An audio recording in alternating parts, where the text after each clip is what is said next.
मी स्नेहा गेली 6 महिने झाले जेव्हापासून ॲड पडले तेव्हापासून मुलं वेळेचं भान न ठेवता प्रॅक्टिस करायला लागलेत आणि 6 महिन्यापासून जोपर्यंत म्हणजे कालपर्यंत मुलं पेपर टू स्क्रीन प्रॅक्टिस करत होते. कोणतीही पूर्वकल्पना देण्यात आली नव्हती की स्क्रीन टू स्क्रीन होणार आहे म्हणून एक्झाम. त्याच्या आधी सगळी एक्झाम जी झाली ती पेपर टू स्क्रीन झाली आणि आता अचानक तिथं गेल्यावर समजले की स्क्रीन टू स्क्रीन एक्झाम आहे.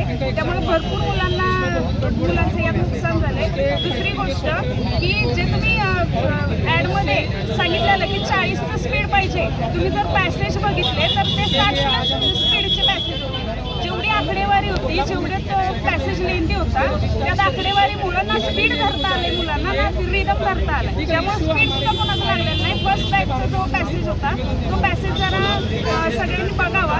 आणि दुसरी गोष्ट ज्या मुलांनी कळची मेन्स होती आता मागच्या महिन्यात गटची ती सुद्धा पाणी सोडले का तर त्यांचे मार्क्स तेवढे येत होते. डेमोला जर गेलं तर मुलांचे 19-20 मार्क्स येत होते आणि मुलांना खात्री होती की आपलं इथे फिक्स सिलेक्शन होणार आहे आणि अशा मुलांना 0 मार्क पडले. आणि जी काठीण्यपत्रे आहेत तुम्ही शिफ्ट वाईज जर एक्झाम ठेवत असाल तर तुम्हाला काठीण्यपत्रे पण चेक केली पाहिजे. तिन्ही पॅसेजची तिन्ही शिफ्टची काठीण्यपत्रे वेगवेगळी आहे. हा पहिल्या बॅचवर सेकंड तिन्ही बॅचवर अन्याय झाला आहे.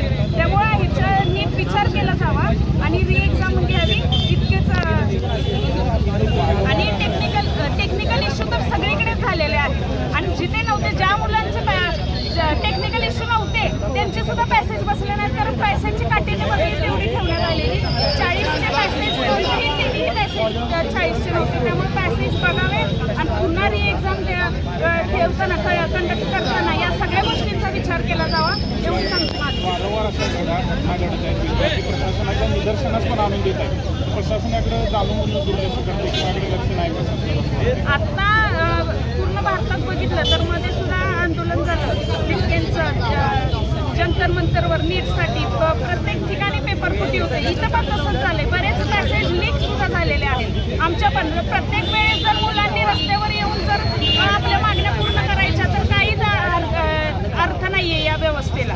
आणि दुसरी गोष्ट मानसिकता तर राहिली पाहिजे. आमचं लग्न झालंय, 2 मुलं आहेत, आम्ही सगळं सोडून या परीक्षांच्या मागं लागले. आमचं वय निघून चाललंय. मग आम्ही एक्झाम कधीपर्यंत द्यायचं आणि नोकरी कधी करायची या सगळ्या गोष्टींचा विचार करायला पाहिजे. हा मोठा प्रश्नच आहे. सगळं सोडून आम्ही आंदोलनाच्याच मागे लागायचं काय? घरी आम्ही काय सांगणार आहे या सगळ्या सिस्टमबद्दल सर की आम्ही एवढ्या टॉपमध्ये मारणारे पॅसेज एकाचाही पॅसेज असला नाही सर. 95% मुलं फेल झालेत. त्याचा अर्थ काय होतोय? 5% मुलं पास होतात फक्त.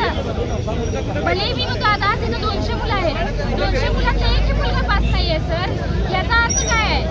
कशी एक्झाम घेतली तुम्ही कंपनीकडे नाही तुम्ही घ्या ना ऑफलाईन. लागू दे वेळ. मुलं तयार आहेत. थांबायला मुलं तयार आहेत. 1 महिना लागू दे. घोटाळा नाही सर. कंपनीकडे ही दिली नसली पाहिजे होती. आणि इव्हन मुलांना सूचना दिली आहे की स्क्रीन टू स्क्रीन होणार आहे. मुलं हार्ड कॉपीवर कसे येत पण मागं मुलांचा पूर्ण कोर्टावर विश्वास होता आणि अजूनही आहे. म्हणून मी म्हणते की माननीय न्यायालयाने दाद घ्यावी आणि ही एक्झाम परत घ्यावी. Welcome to D.Y. Patil College of Engineering and Technology, a trusted destination for engineering, education, and transformative learning. Established in 1984, the Institute has been shaping engineers through quality technical education, building a proud legacy of achievement and trust. Today, it stands as one of the premier institutions in the country, recognized for its commitment to innovation, impactful research, and a tradition of academic excellence. D.Y. Patil College of Engineering and Technology, building engineers for the real world.